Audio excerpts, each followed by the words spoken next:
Hei og velkommen til en annen video av meg som bygger masse rare ting.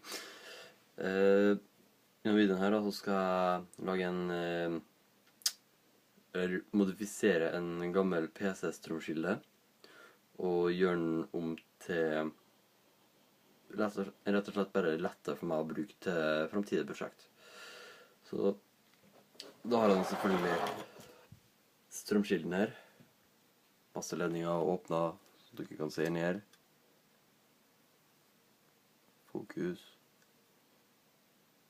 Masse rart inn her. Mange ledninger og sånt. Og frem på tuppen av ledningene så er det selvfølgelig fortsatt den her. Irriterende.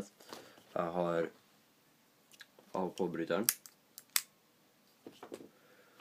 Så det jeg skal begynne med er egentlig bare å ta av den hvite biten fremmest, for den trenger jeg ikke. Og så bare ta av litt av isolatoren, som dette, som er da plastikken eller gummien som er utenfor ledningene. Så bare for å få gjort det lettere igjen, for å bruke den. Da legger jeg telefonen min, for det er mye lettere å bruke to enheter til dette. Sånn. Kan jeg bare vise dere sånn. Først trenger jeg en tang. Så bare, rett og slett bare klippe den av sånn. Da har jeg 1, 2, 3, 4, 5, 6 ledninger her. Ledninger som er ferdige legger bare til sides, så fortsetter jeg videre på neste ledning. Denne deles opp i to, så den biten her trenger jeg ikke, men jeg kan bruke den senere. Så jeg lagrer ledningene i en boks senere. Der. Da har jeg biten her, og ledningene som er kuttet av.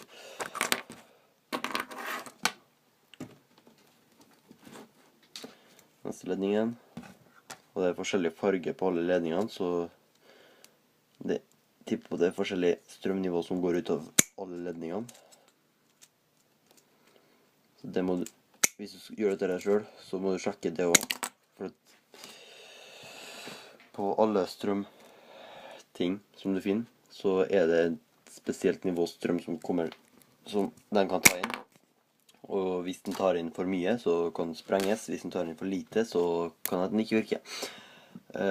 Siden dette er til en datamaskin, så har du fort den der display-pluggen her. Den trengs ikke i det hele tatt. Så det jeg egentlig har tenkt, sorry for ledningene, det jeg egentlig har tenkt med den er bare å legge den inn i hele strømkilden her, bare for å holde den ut av syne.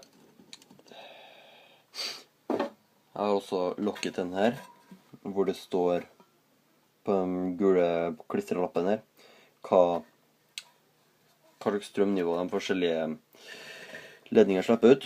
Og her da står det rød slipper ut 5 volt og 20,0 ampere. Gul 12 volt 8,0 ampere.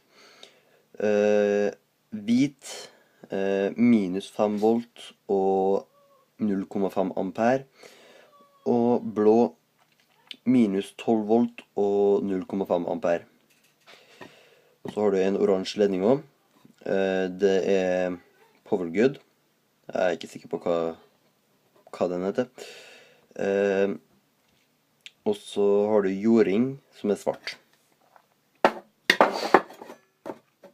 Og det der er viktig at du ikke kaster vekk den plata der, eller i hvert fall ikke den der klistrelappen, for at den er ganske så viktig. Skal vi se, teipen min er her nede.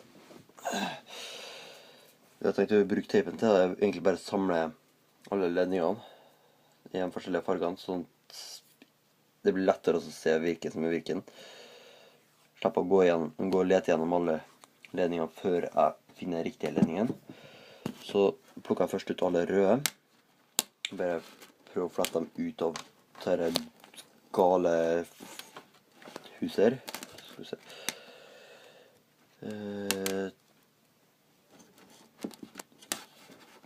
Hvit opp sånn.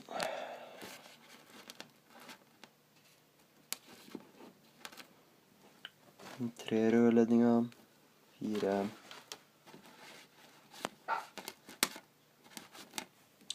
5.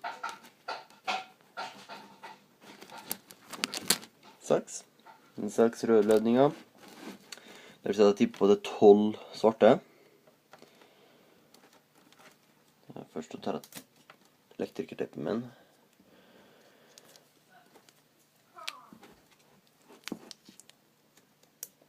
Og bare surrer rundt. Så en trofast kniven min, som jeg alltid har på rommet mitt. Der. Nå har jeg bare teipet dem sammen. Lett teipet dem. Så tipper jeg på at det er 12 ledninger. 1, 2, 3, 4, 5, 6, 7, 8 svarte ledninger. 1, 2, 3, 4, 5, 6. Ja. Ja, det er noen som har 2 og sånt. De vil også teipe sammen. For å holde styr på dem.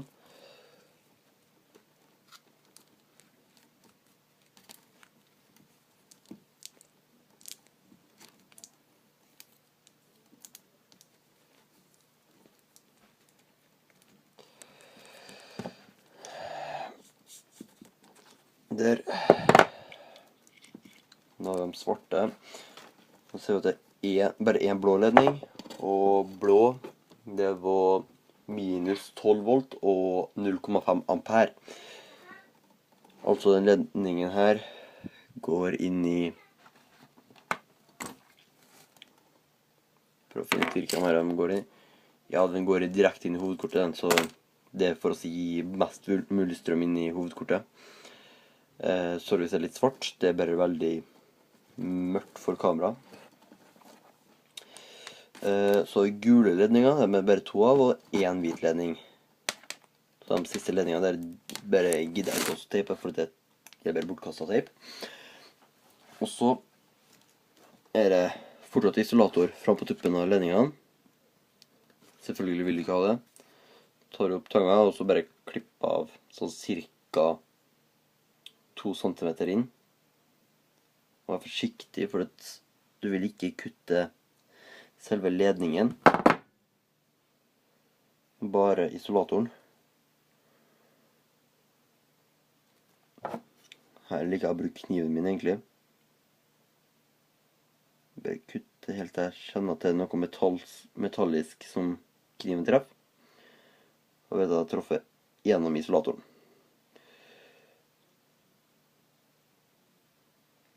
Det kan ta litt lengre tid, så jeg gjør det bare på en svart, en rød, en gul, en oransje, en blå og en hvit. For at det skal gå kjappest mulig, og så går jeg sikkert tom for en god del ting å si. Så jeg kommer sikkert til å sitte her ganske stille en god stund.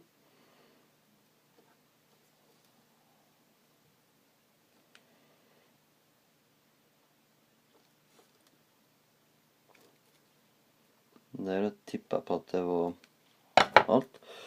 Og da er det du trenger å gjøre, bare rive den av sånn. Men da er...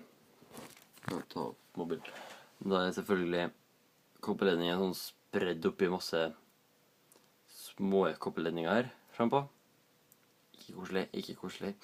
Så det jeg liker å gjøre da, prøv å finne en plass hvor mobilen min kan stå. Det blir veldig mørkt fordi det lyser i bakgrunnen. Men det jeg liker å gjøre da, bare spinne på ledningen sånn at den holder seg sammen. Dum telefon. Jeg må virkelig få ordnet med noen mobilstand. Tenk på første eske, men nei.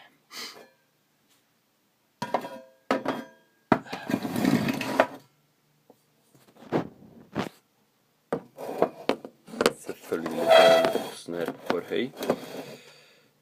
Der, sorry hvis det ble litt høy lyd der, men det måtte gjøres. Og sorry hvis det blinker. Skjønner ikke hvorfor det blinker. Der. Da har jeg tvistet en av dem. Skal bare gjøre det akkurat som jeg er på de andre ledningene. Legger frem rød for at det skal være lettest. Så ca. 2 cm inn.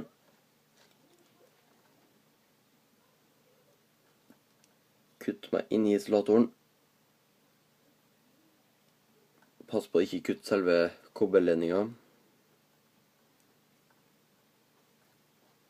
Og når du gjør dette, så pass på at strømskillen er koblet fra. Altså at det ikke er noe strøm som går gjennom den. For at det er tross alt elektrisitet. Elektrisitet kan være livsfarlig.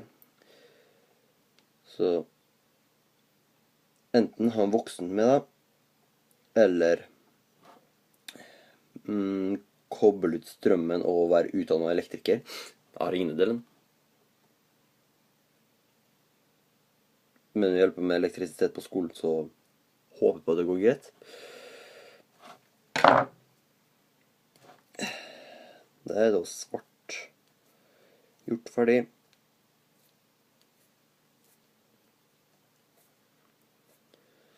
Jeg har fått med en sånn fancy liten blå bryter. Noen sånn svarte ting som tar det.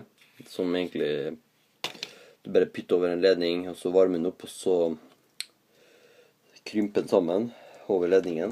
Så den er ganske så fancy. Og nyttig å bruke av og til. Samme gjør jeg med gul nå. Kutter sånn ca. 2 cm inn. Du bør helst kutte 2 cm inn, hvis ikke så kan du fort ende opp med for lite ledning om å kutte enda lenger inn og bruke bare masse tid på det. Bedre å kutte for langt enn for lite, som jeg sier. For hvis du kutter for langt, så kan du bare ta elektrikerteip og teipe over det som du har igjen. Eller bare pytte mer ledning inn i. Virker også. Sånn, det var gul. Da er oransje og blå igjen.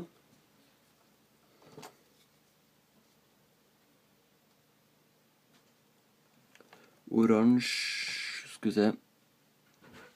Der står det ikke noe strømnivå på den. Men jeg ser at den tar 250 volt. Noe som ikke går gjennom norske strømkontakter lenger. Det går bare 230. Oi. Her var oransje ledning, var ikke kobberledning, sa jeg nå. Det var en sølvledning, tror jeg det er. Eller et eller annet i hvert fall.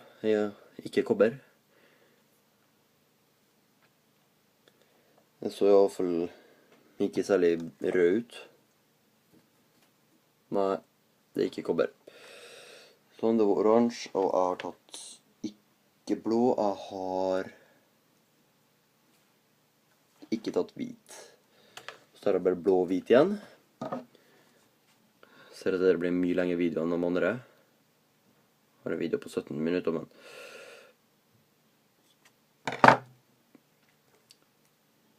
den videoen har jeg nettopp startet, og jeg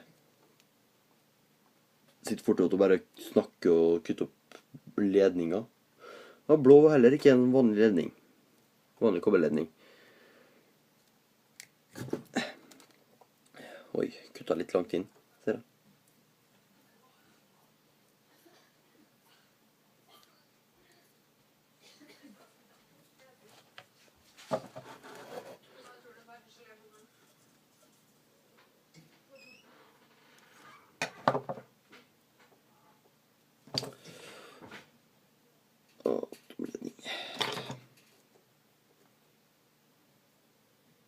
Hvit er heller ikke noen kobberledning.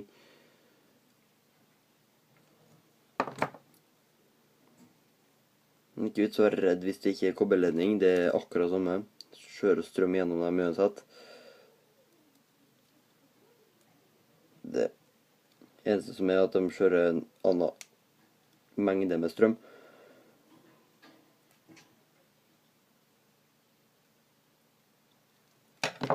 Og det er ikke alltid det går utover hva slags metall de bruker inn i ledningen heller. Det kan også gå utover på hvor tjukk ledningen er, på hvor mye strøm det går gjennom den.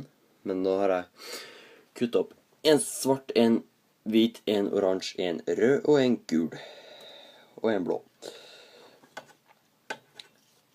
En annen grunn til at du har lyst til å beholde den her, for at på den her så står det hvordan selve bryterne er satt sammen. En bitteliten brytevisning her. Sånn hvis du ødelegger den, så er det mulig for deg å sette den sammen igjen. Jeg har ikke tenkt å bytte ut bryter enda. Det har jeg tenkt å gjøre en senere en gang.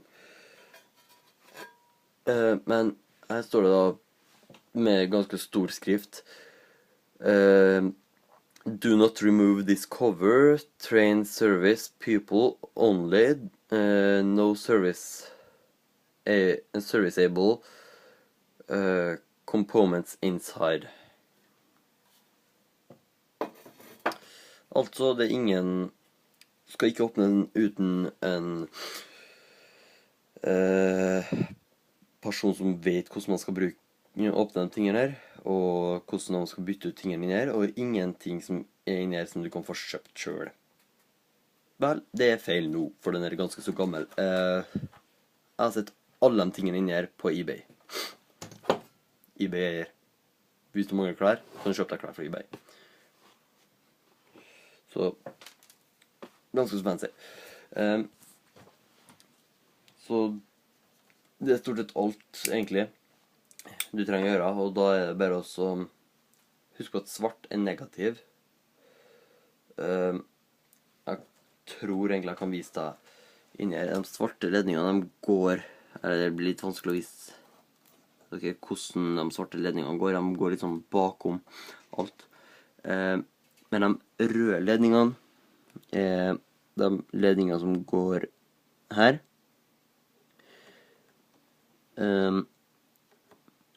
Og så har du de grønne ledningene her. Grønne og gule ledningene her. De er jording. Så all strøm som ikke skal være inni her, strøm som ikke hører til inni her, går gjennom her og bare forsvinner. Eller de forsvinner ikke akkurat på gamle plugger og sånt, og på nye datamaskiner og sånt, så ser du at det er 3 sånne små pinner. Jeg er ikke sikker på om dere ser det, men det er i hvert fall 3 små pinner inni med strømpluggen. Grunnen til det er fordi at det er en positiv, en negativ og en jording. Hvis det ikke har vært jordingen der, så har det vært mye lettere å ta fyr, for da har all den negative strømmen, eller strømmen som ikke skulle vært der, bare fløgget ut og truffet nærmeste vegg eller et eller annet sånt.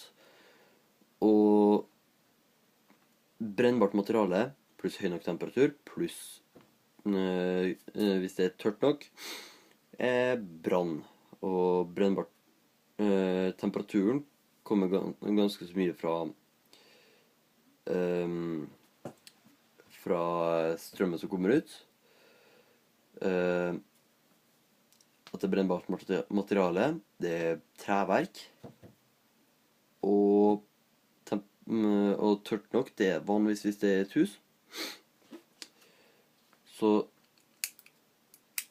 den strømskillen her kommer dere sikkert til å se mange ganger fremover i fremtiden, når jeg kommer garantert til å bruke den til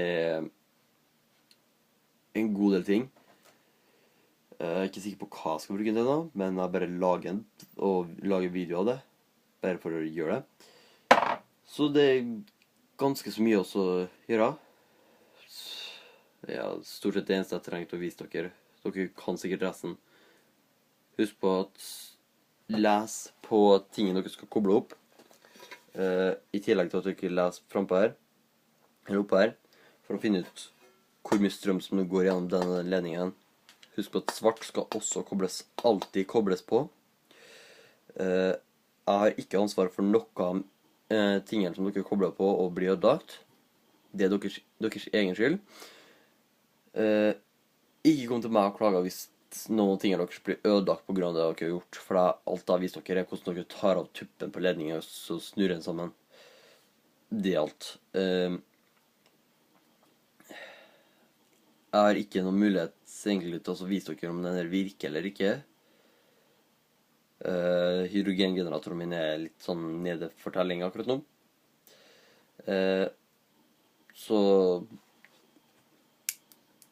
Men hvis dere tviler på at det virker, søk opp. Jeg legger en link nede i beskrivelsen under videoen. Så får dere bare trykke på den linken, se på den videoen der, og så ser dere at det virker ganske så lett. Det er mange videoer på dette her og mange andre ting på YouTube. Men trykk en like hvis dere likte videoen. Subscribe hvis dere likte videoen. Uansett, trykk subscribe. Uansett om du likte videoen eller ikke. Bare trykk subscribe. Hvis du trykker dislike-knappen, så skriv ned i kommentarfeltet hva du ikke likte med videoen. Og husk på at hvis du ikke skriver hva du ikke likte med videoen, hvordan skal jeg gjøre det lettere for dere og meg selv å finne ut hva som er feil med videoen, så jeg kan fikse det opp? Si fra ned i kommentarfeltet. Jeg har lest ned der i en hel uke. Inntil neste video. Etter det så leser jeg ikke lenger.